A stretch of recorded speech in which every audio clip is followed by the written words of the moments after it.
Halo teman-teman, nama saya Gilbert Rivaldo Rumimper, NIM 2190302160 dari kelas C2 Malam. Di sini saya akan menjelaskan tentang definisi orientasi karyawan. Bisa dilihat di gambar adalah para pegawai baru yang sedang melakukan orientasi di pekerjaan barunya. Orientasi adalah proses memperkenalkan karyawan baru ke pekerjaan, rekan kerja, tanggung jawab, dan tempat kerja mereka. Orientasi dapat dilakukan sebelum memulai pekerjaan atau pada masa awal kerjamu. Di sini saya mengambil tentang tempat kerja saya sendiri, yaitu adalah KFC, Kentucky Fried Chicken. KFC adalah restoran fast food asal Kentucky, Amerika Serikat. Pendiri KFC adalah Kolonel Harlan Sanders, seorang pengusaha yang mulai menjual ayam goreng dari restoran pinggiran jalan di Corbin, Kentucky, selama depresi hebat.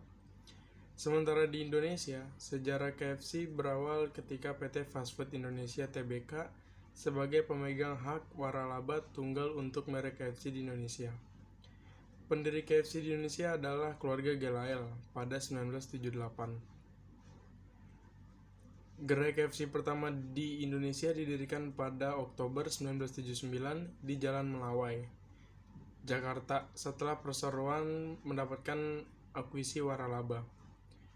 Pembukaan gerai pertama terbukti sukses dan diikuti dengan pembukaan gerai-gerai selanjutnya di Jakarta dan ekspansi hingga ke sejumlah kota besar lainnya di Indonesia, antara lain Bandung, Semarang, Surabaya, Medan, Makassar, dan Manado. Dan sekarang saya akan menjelaskan tentang budaya organisasi di suatu perusahaan. Budaya organisasi adalah sebuah sistem makna bersama yang dianut oleh para anggota yang membedakan suatu organisasi dari organisasi-organisasi lainnya.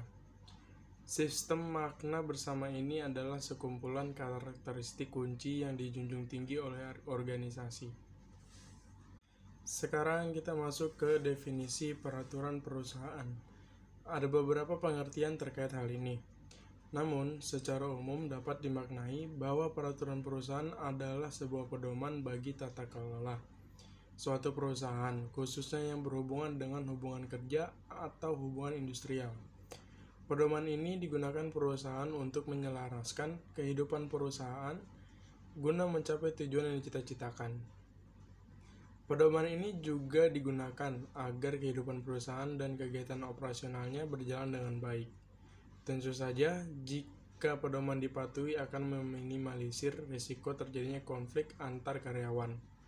Seperti yang diketahui, konflik akan menghambat operasi dari produksi perusahaan. Dan yang terakhir, kita akan memasuki definisi tentang PHK. PHK adalah pemutusan hubungan kerja. Adalah pengakhiran hubungan kerja karena suatu hal tertentu yang mengakibatkan berakhirnya hak dan kewajiban antara pekerja dan perusahaan atau majikannya. Hal ini dapat terjadi karena pengunduran diri, pemberhentian oleh perusahaan, atau habis kontrak. Di dalam pasal 151 ayat 1 Undang-Undang Nomor 11 Tahun 2020 tentang Cipta Kerja atau Klaster Ketenagakerjaan menyatakan bahwa pengusaha, pekerja, serikat pekerja, dan pemerintah harus mengupayakan agar tidak terjadi PHK. Sekian yang bisa saya sampaikan teman-teman, kurang lebihnya saya minta maaf. Terima kasih.